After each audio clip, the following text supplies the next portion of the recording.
Assalamualaikum warahmatullahi wabarakatuh. Apa kabar anak-anakku kelas 10 program IPA? Semoga senantiasa kita dilindungi oleh Allah Subhanahu wa taala ya. Tetap jaga kesehatan, tetap tingkatkan kualitas iman dan takwa kita karena semua belajar itu dalam rangka ibadah untuk bekal kita di masa yang akan datang. Anak-anakku, pada hari ini Bapak ingin membahas tentang vektor. Vektor ini adalah salah satu besaran dalam fisika, di mana besaran dalam fisika ketika dibagi berdasarkan arahnya ada dua. Yang pertama adalah besaran vektor, yaitu besaran yang memiliki nilai dan arah. Yang kedua adalah besaran skalar. Apa itu besaran skalar? Besaran skalar itu adalah besaran yang hanya memiliki nilai saja. Jadi jelas ya, kalau besaran vektor memiliki nilai dan arah, sedangkan besaran skalar hanya memiliki nilai saja. Kita lanjutkan untuk penjelasan berikutnya. Anak-anakku, notasi vektor bisa digambarkan dan bisa dituliskan. Bagaimana gambar vektor itu? Nah, gambar vektor itu digambarkan dengan anak panah, di mana di sini adalah pangkal, kemudian di sini adalah arah mata anak panah, di mana arah mata anak panah ini menunjukkan arah vektor, sedangkan titik pangkal anak panah ini adalah sebagai titik tangkap vektor. Maka kita bisa menjelaskan gambar vektor ini adalah vektor A yang besarnya 4 meter, arahnya ke kanan. Jadi ada nilai, ada besar, ada arah. Seperti yang ini juga sama. Ini adalah vektor B, besarnya 2 meter, arahnya ke bawah. Jadi ada nilai, ada besar, ada arah. Demikian pula dengan vektor A yang seperti ini. Ini adalah vektor A yang besarnya 2 meter, arahnya ke kiri. Dan berikutnya kita bisa baca bahwa vektor ini adalah vektor B yang besarnya 3 meter, arahnya ke atas. Demikian anak-anakku untuk menjelaskan bahwa yang namanya vektor, sekali lagi, yang namanya besaran vektor selalu ditunjukkan dengan dua ciri. Yang pertama ada nilai dan yang kedua ada arah. Ada nilai, ada arah ya. Jadi seperti yang tadi Bapak jelaskan bahwa gambar vektor itu dilambangkan dengan anak panah, di mana arah mata anak panah menunjukkan arah vektor, sedangkan titik pangkalnya sebagai titik tangkap dari vektor. Bagaimana dengan penulisan vektor? Penulisan vektor itu boleh dengan huruf kecil seperti ini, boleh dengan huruf besar seperti ini yang ditebalkan, atau huruf kecil atau huruf besar yang diberi tanda khusus. Ini adalah tanda khususnya anak-anakku. Ini tanda khususnya ya. Jadi kalau Bapak gambar di sini, misalkan adalah seperti ini juga bisa dibaca sebagai vektor C yang besarnya misalkan 5 meter ke kanan. Jadi seperti itu anak-anakku ya. Jadi vektor selalu memiliki nilai dan memiliki arah. Untuk selanjutnya anak-anakku kita akan bahas tentang operasi vektor. Operasi vektor ini kita akan bahas tentang dua hal. Yang pertama adalah tentang penjumlahan dan pengurangan vektor. Anak-anakku, untuk menjumlahkan dan mengurangkan vektor kita bisa gunakan dengan 3 cara. Yang pertama adalah dengan cara segitiga, yang kedua dengan cara jajaran genjang, dan yang ketiga dengan cara poligon. Anak-anakku yang hebat, apabila ada contoh seperti ini, Bapak memiliki 3 vektor. Yang pertama adalah vektor A ke kanan, kemudian vektor B ke atas, dan vektor C menyamping membentuk sudut terhadap sumbu Y ataupun terhadap sumbu X. Bapak ingin menanyakan tentukan resultan dari, yang pertama adalah resultan dari penjumlahan A plus B. Vektor A ditambah vektor B dengan cara segitiga. Kemudian adalah vektor A dikurangi vektor B dengan cara segitiga. Kemudian yang ketiga adalah vektor A, penjumlahan vektor A ditambah dengan vektor C dengan menggunakan jajaran genjang.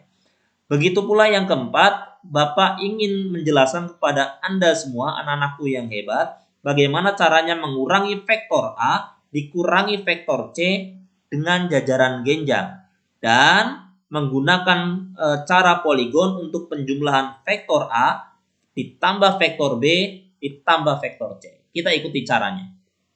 Anak-anakku, kalau ada soal ada vektor A ditambah dengan vektor B dengan cara segitiga, ya kita bentuknya berarti seperti segitiga. Misalkan seperti ini. Vektor A-nya ada ke kanan. Vektor A ke kanan. Kita tulis ini adalah vektor A. Kemudian vektor B ditambah vektor B. Vektor B-nya kan ke atas. Menggambarnya adalah titik pangkal, ya. Titik pangkal vektor B ini harus dituliskan, dilanjutkan di anak mata anak mata panah, ya. Di sini dia dilanjutkan set, ini adalah vektor B. Maka ketika A ditambah B, resultannya dimulai dari titik tangkap yang pertama yaitu vektor A dihubungkan di garis lurus sampai dengan anak panah dari vektor B. Inilah yang disebut resultan. A ditambah B. Seperti itu anak-anakku. Kemudian kalau dengan cara yang sama segitiga, bagaimana dengan A dikurangi B, Pak? Ya berarti kalau A dikurangi B, kita lihat A-nya adalah ke kanan. Kita ulangi lagi. Dimulai dari titik tangkap sampai ke sini, ya, ke anak panahnya. Kemudian vektor B. Vektor B yang positif kan ke atas. Nah, ini kan yang ke atas nih, positif, ya. Positifnya ke atas. Maka ini vektor A, ini adalah vektor B ke atas. Berarti yang negatifnya bagaimana? Negatifnya berarti yang berlawanan arah dengan vektor B. Berarti yang berlawanan arah adalah ke bawah. Nah, yang ke bawah ini adalah min B dengan besar yang sama. Maka resultannya sekali lagi caranya dimulai dari titik tangkap vektor A menuju sampai yang di akhirnya. Ya, ini disebut resultan dari vektor A dikurangi vektor B. Lebih jelasnya seperti ini anakku. Ya, ada vektor A sama, ya, vektor A kemudian ditambah dengan vektor B, maka resultannya adalah dimulai dari titik tangkap sampai dengan anak panahnya. Cara melukiskannya seperti itu anak-anakku. Ya, kemudian kalau pengurangan yang nomor 2, kalau pengurangan yang ini ya anak-anakku, ya, A dikurangi B, maka vektor A dikurangi vektor B, maka yang positif ini ke atas. Maka otomatis, nah ini yang positif ini ke atas, otomatis yang negatif adalah ke bawah. Maka resultannya otomatis nanti akan seperti ini. Oke, sudah paham ya dengan cara segitiga. Sekarang kita akan selesaikan dengan cara jajaran genjang, yaitu vektor A ditambah vektor C dengan cara jajaran genjang. Bapak jelaskan dulu seperti ini. Ada vektor A. Vektor A-nya tadi mana? Nah, ini ya vektor A-nya, ya. Vektor A-nya ini lurus dia. Vektor A-nya lurus. Vektor A. Kemudian ditambah dengan vektor C. Ini vektor A. Vektor C-nya dituliskan nggak boleh dari sini. Tapi ditulis, saya ulangi lagi, selalu dari anak panah dilanjutkan. Ini adalah vektor C-nya. Ini vektor C-nya. Maka dengan cara jajaran genjang, bentuknya nanti seperti jajaran genjang. Kalau dengan cara segitiga, bentuknya seperti segitiga. Maka ketika jajaran genjang, nanti bentuknya seperti jajaran genjang. Ya, saya ulangi lagi. Vektor A ditambah vektor C. Maka ini diproyeksikan, digambar, dimulai dari titik tangkap yang A, seperti ini dia. Ini berarti vektor C sama. Dipindahkan ke sini. Sedangkan yang A-nya berarti dari sini. Dari sini kita mulai lagi, kita buat terputus-putus. Dan ini anak panahnya. Berarti resultannya adalah dimulai, ingat lagi. Kalau kita akan menentukan resultan dimulai dari titik pangkal yang pertama sampai ke anak panah yang terakhir. Ini resultannya, anak-anakku. Paham ya? Baik, berarti bagaimana kalau ada pengurangan seperti nomor 4? Kita ulangi lagi, ada vektor A, gitu kan? Ini vektor A, kemudian ada vektor C. Vektor C-nya yang positif kan ke atas. Nah, ini kan yang positif nih, ya, ke atas C. Berarti yang negatifnya melawan arah dengan besar yang sama. Ini vektor C. Ini negatif C. Maka kita buat ulang ini dari titik tangkap yang sama tuh. Bikin lagi namanya min C. Maka setelah itu kita bikin titik tangkap lagi dari sini ke sini. Ya. Ini namanya A. Maka resultannya sekali lagi kalau menentukan resultan dari titik tangkap yang pertama sampai ke anak panah yang terakhir. Inilah resultannya. Bapak sudah bikinkan yang bagusnya ya. Oke, seperti ini. Ada vektor A, kemudian ada vektor C seperti ini. Kemudian vektor C-nya dibuat lagi, diproyeksikan. Kemudian vektor A-nya juga dibuat lagi dari sini. Vektor A kan dari sini ke sana ya, dari kiri ke kanan. Maka dibuatnya juga sama, dari kiri ke kanan. Menentukan resultannya dari titik pangkal sampai ke anak panah yang terakhir. Inilah yang disebut dengan resultan. Maka ini adalah resultan A ditambah C. Sedangkan A dikurangi C-nya seperti apa? Ada vektor A, ya kan? Vektor C positifnya kan ke sini. Maka yang negatifnya ke bawah. Maka ini pun dibuat proyeksinya ke sini kan? Dimulai dari titik tangkap, arahnya min C kan dari sini ke sini. Berarti sama, nanti akan dibuatnya seperti ini. Oke? Akan dibuatnya sama. Kemudian yang A-nya juga dimulai dari titik tanggal ini sampai ke sini anak panahnya. Dibuat sama. Dan akhirnya menentukan resultannya sekali lagi dari titik pangkal yang pertama, kemudian ditarik sampai anak panah yang terakhir. Inilah resultannya. Resultan dari R sama dengan A dikurangi C.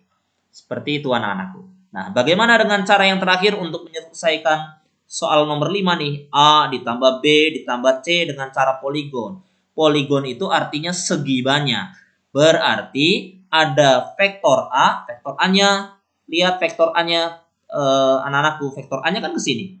Ya kan? Dari kiri ke kanan vektor A. Kemudian vektor B-nya kemana? Vektor B-nya ini, dia vektor B-nya ke atas. Maka dimulai dari anak panah naik ke atas. Ini vektor B. Kan gitu ya. Kemudian vektor C-nya mana? Vektor C-nya agak miring ke sana ke atas. Maka dimulai dari yang di sini C. Agak miring ke atas. Maka resultannya dimulai dari titik pangkal yang A sampai anak panah yang terakhir. Inilah resultannya.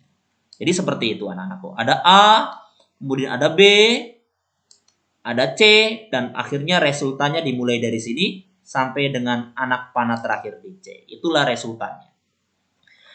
Demikian anak-anakku untuk menjelaskan operasi vektor dengan penjumlahan dan pengurangan vektor, cara segitiga, ya kan? Kemudian cara jajaran genjang dan cara poligon. Sekarang kita lanjutkan meningkat lagi materinya ya anak-anakku ya. Kita akan menentukan cara menentukan resultan anak-anakku. Oke, ketika ada vektor A, ya ini adalah vektor A. Kemudian ada vektor B, dari sini memiliki titik tangkap vektor B. Ada vektor A sekali lagi, kemudian ada vektor B, ya kan? Kemudian membentuk sudut. Nah, sudutnya adalah alfa. Kemudian dari sini ke sini, ini saya tulis ulang biar jelas, ini alfa 1. Dari sini ya ke sini ya, alfa 1. Kemudian dari sini ke sininya kita tulis adalah alfa 2. Diperjelas karena ini terlalu kecil hurufnya. Jadi totalnya adalah alfa. Dari sini ke sini adalah alfa 1. Dari sini ke sini adalah alfa 2.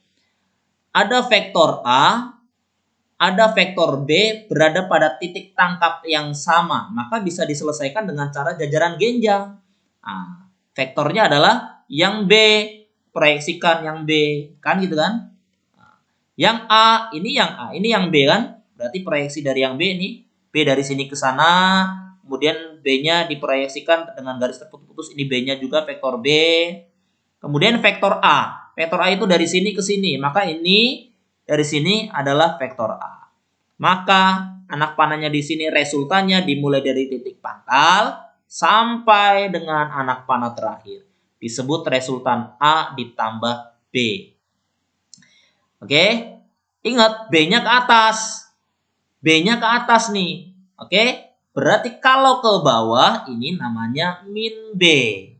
Maka tinggal lah sama dengan yang sini. Kalau ininya min B, berarti ini adalah resultan dari A dikurangi B.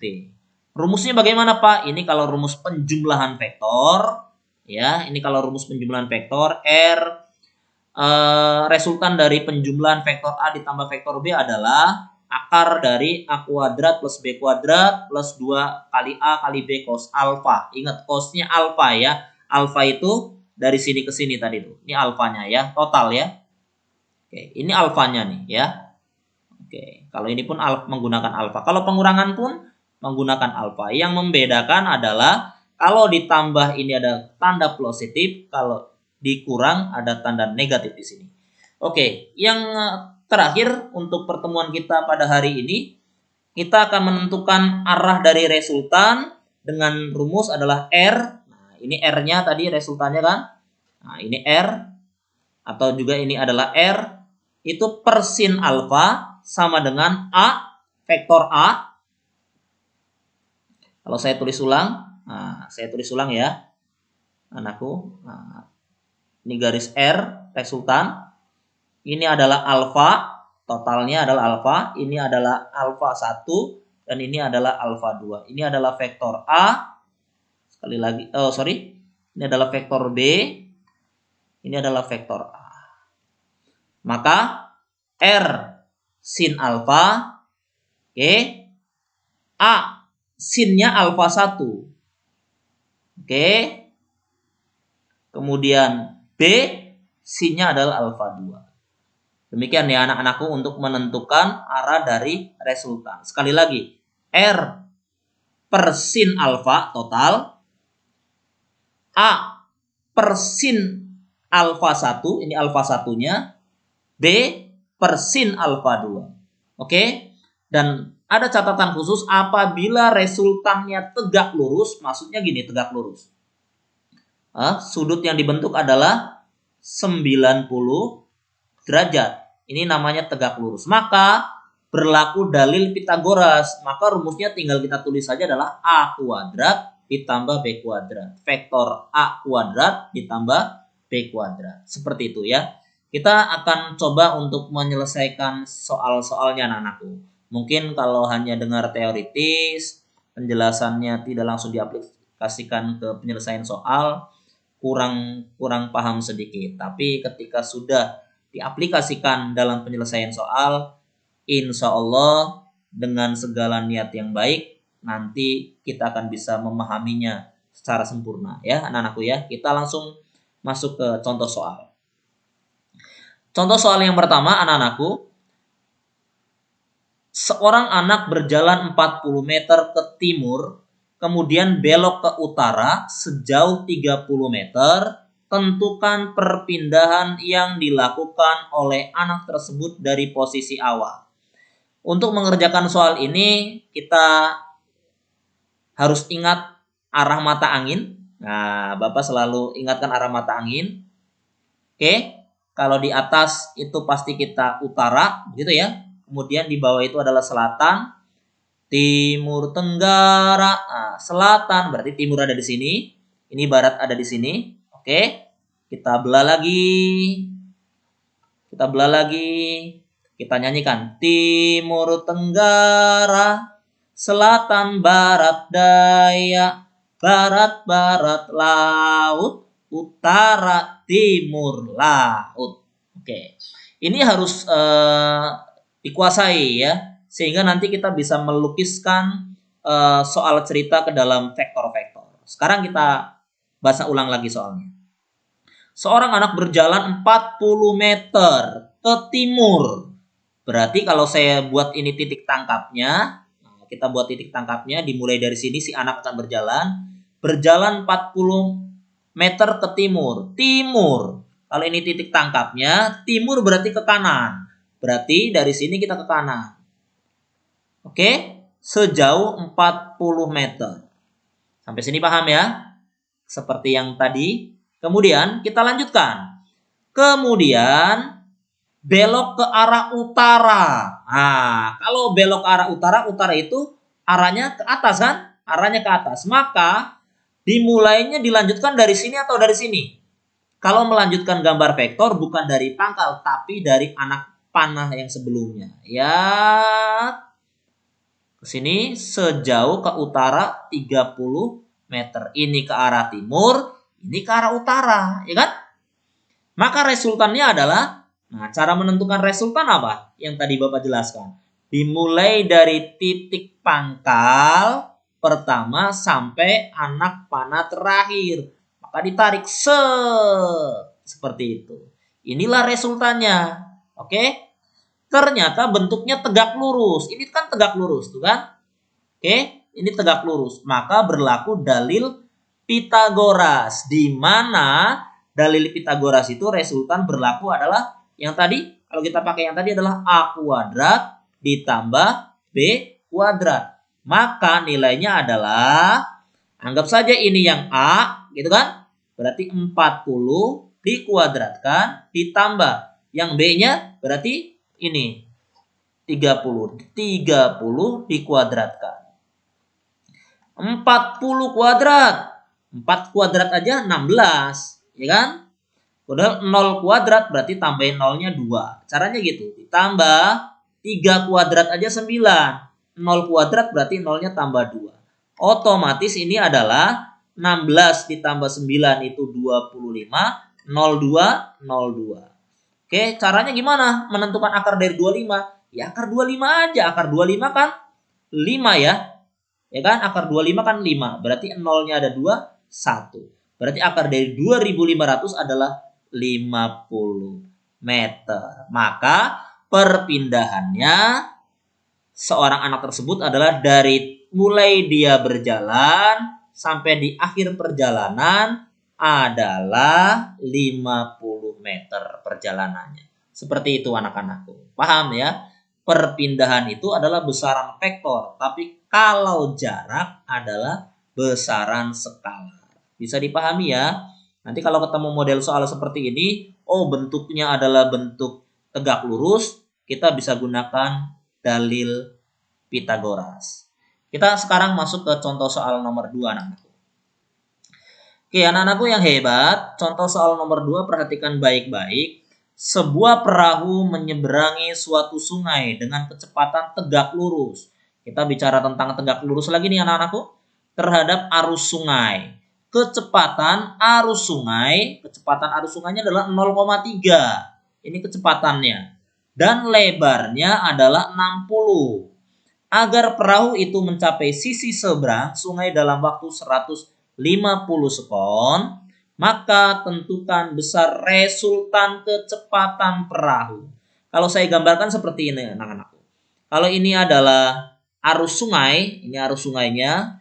Kemudian lebar sungainya adalah 60 meter, maka saya tulis nih, ini tepi sungai yang di sana, seberang sana, ini tepi sungai yang seberang sini. Ternyata lebarnya adalah 60 meter. Lebar ini kan bisa saja kita sebut sebagai jarak. S-nya 60 meter. Oke, paham ya? Kemudian perahu ini kan pasti bergerak ke sana tegak lurus. Perahunya tegak lurus dengan kecepatan VP, kecepatan perahu. Oke, kecepatan arus sungai, berarti kecepatan arus sungai yang sini kan? Arus sungainya pasti dari sini mengalir. Maka di sini adalah kita gambarkan adalah kecepatan airnya, arus sungainya. Berarti resultannya mana? resultannya otomatis yang ini dong resultannya. Kalau kita buat jajaran genjang tik tik tik tik tik tik, ini adalah VP kan gitu kan? Kemudian tik tik tik tik tik tik, ini adalah tik tik tik tik. Nah, ini adalah VA, maka resultannya adalah ini. Bentuknya kalau kita salin, ini kita salin, bentuknya adalah resultannya gitu kan. Ini adalah VA dan ini adalah VP, kecepatan perahunya. Saya perpanjang lagi biar bagus. Oke anak-anakku, maka VA-nya berapa? Kecepatan arus sungainya, VA-nya adalah 0,3 meter per sekon. Yang sini udah ketemu nih. VA-nya udah ketemu. Ya kan? Ini resultannya. Sekarang VP. VP-nya berapa? Ternyata VP-nya belum ada kan? Maka VP kecepatan itu sama dengan jarak. Ini jarak. Oke, lebar sungainya dibagi waktunya. Kan ini ada waktunya 150, sorry, maka waktunya adalah 150, kita pindahkan, kemudian jaraknya adalah 60. Oke, maka 60 kita coret, 6/15. Anak-anakku, sampai situ sudah paham belum penjelasannya? 60 dibagi 15 berapa nih? Berarti 0,4 ya, meter per sekon. Maka VP-nya adalah 0,4 meter per sekon. Sekarang bentuknya sudah apa nih? Tegak lurus kan? Ya kayak tadi. Maka resultannya adalah VA kuadrat yang ini ditambah VP perahu dikuadratkan. Maka VA-nya berapa? 0,3 dikuadratkan ditambah VP-nya adalah 0,4 ya, maka 0,4 dikuadratkan. Sama seperti itu.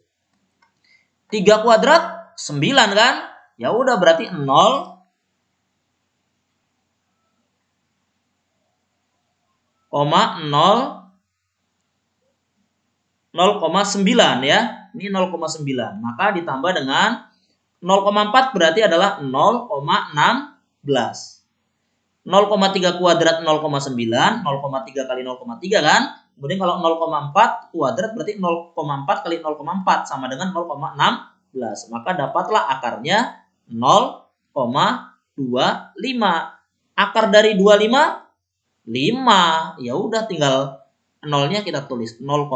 Maka dapatlah jawaban resultannya adalah 0,5 meter per sekon satuannya. Seperti itu anak-anakku. Semoga bisa dipahami ya. Materi vektor ini memang materi yang cukup menguras pikiran ya. Tapi kalau dicermati dengan baik-baik nanti cara-cara penyelesaiannya insya Allah kalian pun akan bisa. Ingat, bisa itu ala biasa karena sering latihan nanti kita akan bisa ya. Kita masuk ke contoh soal yang ketiga sekarang. Anak-anakku, ada dua buah vektor F1 dan F2 masing-masing besarnya 15 Newton dan 9 Newton. Ada 15 Newton dan 9 Newton. Bertitik tangkap sama dan saling mengapit sudut. Nah, ini ada sudut nih. Kita anggap sudutnya alfa ya. Tentukan besar resultan vektor gayanya. Resultan vektor gayanya berapa? Berarti kalau kita lukiskan, gimana nih kalau kita lukiskan? Ada 15 sini. Anggap ini F1. Nah, 15 Newton. Kemudian ada F2, ya kan? Ada F2. Berapa F2-nya? F2-nya adalah 9 Newton. Bertitik tangkap 60 derajat. Maka cara resultannya kan resultannya pasti ke sana kan? Nah, karena ini ke sini kita buat gitu kan? Dari sini ke sini ini proyeksikannya kita buat. Nah, ini adalah resultannya. Maka kalau ada resultan begini rumusnya apa? Masih ingat? R sama dengan F1 kuadrat. Kalau tadi kan pakainya A ya, ditambah F2 kuadrat ditambah 2F1 kali F2 cos. Nah, kita tulis cosnya adalah sudutnya. Berapa sudutnya dalam soal? 60, kita tulis 60 derajat. Sengaja Bapak tuliskan agar kamu mengingat sudut istimewa. Nih di SMP sudah belajar nih ya. Ingat nih sudut istimewa ya. Oke, sama dengan kita lanjutkan hitungannya. F1-nya berapa? F1-nya 15. Nah, 15 ya, berarti 15 kuadrat ditambah F2-nya berapa? F2-nya 9. 9 dari sini. Berarti 9-nya dikuadratin lagi. Ditambah 2. F1-nya 15. F2-nya 9. Cos 60 derajat. Cara ngitungnya seperti itu anak-anak. Kita lanjutkan ya. Akar dari 15 kuadrat. Berapa 15 kuadrat? 5 ya. Kita hitung nih, 15 kali 15. Berarti kan 5 kali 5 adalah 25. Oke. Tabungannya 2, 5 kali 1 adalah 5. Ada tabungan 2 jadi 7. Ini 5. Ini 1. Maka 5, 2, 2. 2, 2, 5 ya. Ditambah 9 kuadrat 81.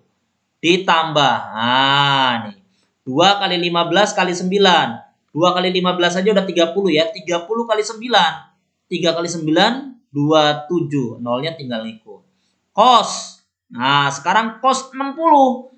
Nah, manfaatnya ditulis ini sudutnya 60. Ini 60 nih ya. Sekarang kita cari cos. Cos 60. Tulis ini kan ketemunya di sini ya. Cos ini barisannya. Ini barisan cos. Kemudian 60-nya di sini berarti adalah setengah. Maka cos 60 kita ganti setengah. Maka sama dengan akar dari 225 tambah 81. Yuk kita hitung. 225 tambah 81. 6. 0 ya. 2 tambah 8, 0. 1 berarti 306. Tulis 306. Tambah. Ini udah ditambah ya. Ini nama hasilnya dapat 306. Kemudian 270 dikali setengah. 270 kali setengah. Anggap aja 27. 270 dibagi 2 dong ya. 2, 1. 1 kali 2, 2. 70 nih. 7 bagi 2. 3 ya. 3 kali 2 kan 6. Kan? Dikurangi 7 kurangi 6, 1. Turun nolnya 10. 10 bagi 2. 5. 135. Nah, ini dia ya. 270 dikali setengah itu adalah 135. Tinggal ditambah 306 ditambah 135. Hitung lagi. 306 ditambah 135. 1. Nah, berarti ini ditambah. Ini ada tambahan 1. Berarti ini 4. Ini adalah 4. Akar 441. Berapakah akar 441? Yaitu 21 Newton. Demikian anak-anakku untuk penyelesaian latihan-latihan dari besaran vektor bagian yang pertama nih ya, belum masuk ke vektor bagian yang kedua. Karena soal-soal tentang vektor itu sangat variatif, banyak sekali soalnya. Nanti kita pertajam lagi dengan memperbanyak latihan. Jangan lupa kerjakan soal latihan yang nanti Bapak berikan di Google Classroom-nya ya. Kalau belum paham, tanyakan, kita diskusikan di forum GCR kita. Terima kasih, semoga bisa diterima dengan mudah. Assalamualaikum warahmatullahi wabarakatuh.